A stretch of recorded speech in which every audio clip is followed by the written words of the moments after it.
For this video presentation, I chose to talk about Alex and Annie. It is a smaller, I guess in my opinion, smaller jewelry company. They have very unique designs, very unique products, and it's something that I have a few pieces of my own, and I really admire the product. So Alex and Annie was founded in 2004 by Carolyn Raphaelin. She creates jewelry that is actually infused with positive energy, or chi or prana is also what it may be referred to as positive energy. Each product is infused in 3 different ways, those 3 being that all products are manufactured with positive intention in hand-selected U.S. factories. The jewelry designs feature symbols that carry out their own energy. So, some of them, harmony, life, things that you could imagine, being positive, things that would be motivating, harmonious. Those are the intentions that they use when they're creating their products. And each design is positively intended to empower and reflect the unique qualities of the individual wearer. So for instance, I have a ring and I have a bracelet. I get pieces of jewelry with symbols on them that have significance to me. Each meeting means something to me. I wear it around because it's a representation of something that I care about, a representation of something that is significant to me. Competitive advantage. Anne Mooney, in her 2007 article, quoted Ansoff from 1965, who defined competitive advantage as being properties of individual product/markets, which will give them a strong competitive position. A couple of examples that I can think of on an everyday basis as a consumer, as someone that uses these products: Verizon Wireless versus T-Mobile. I am a user of T-Mobile, but I've had previously Verizon Wireless, and honestly wish I still had them. Verizon Wireless has more phone towers, more reception, more users, overall better quality product versus T-Mobile, where I am always losing service. I have gone through 4 phones. The product is the same, but the quality is very differential. Another thing that appeals to consumers, an example that I used, is convenience. So for me, right by my house, I have a Caribou Coffee that you go in, you order your food inside the store, you order your drinks inside the store. And more recently, a Starbucks with a drive-thru opened up just a couple hundred yards away from it. Now, for me as a consumer, I worked at Caribou for 6.5 years. Was very loyal to them for 6.5 years.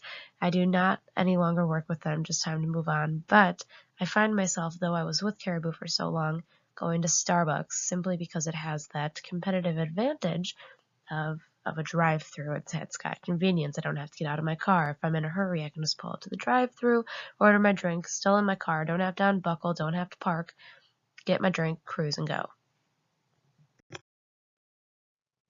In my opinion, Alex and Annie have 2 competitive advantages relating to human resources. The first one being corporate consciousness, the other one being enhancing firm competitiveness, of course. Corporate consciousness, the reason I feel this way, and this is actually found directly from their website, but they do charity by design, and quote from their website, "We believe in the power of gratitude and giving. Through charity by design and other outreach initiatives, we channel our resources in the efforts of organizations that work to improve others' quality of life," unquote.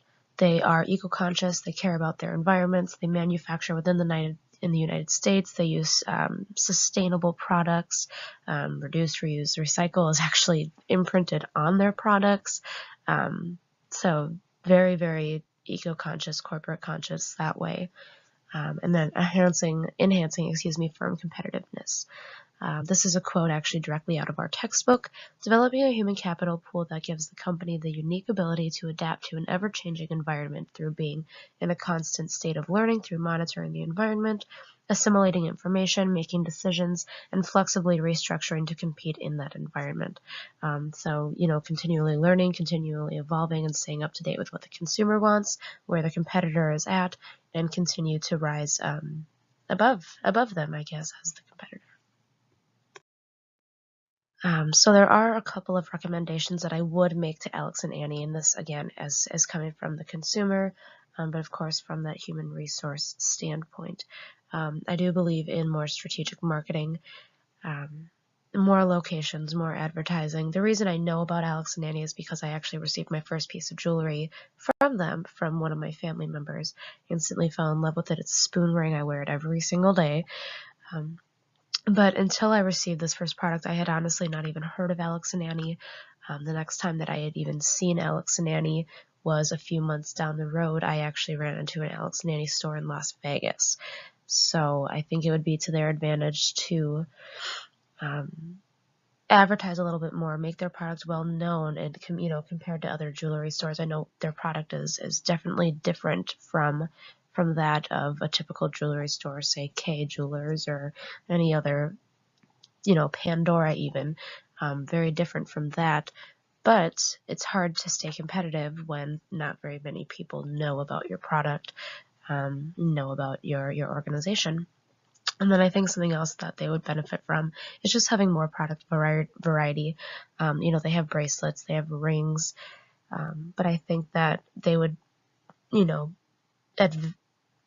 they would benefit from appealing to a wider audience, definitely appeal more to the female side of things, more towards women, girls. I think that if they put out more products that appeal to men, or even, people of not even people of more ages, but just a larger audience, step aside from the fact that jewelry is for women and think outside of the box, provide a wider range of products aside from rings and bracelets, the occasional necklace. They have wonderful products, just not as large of a variety.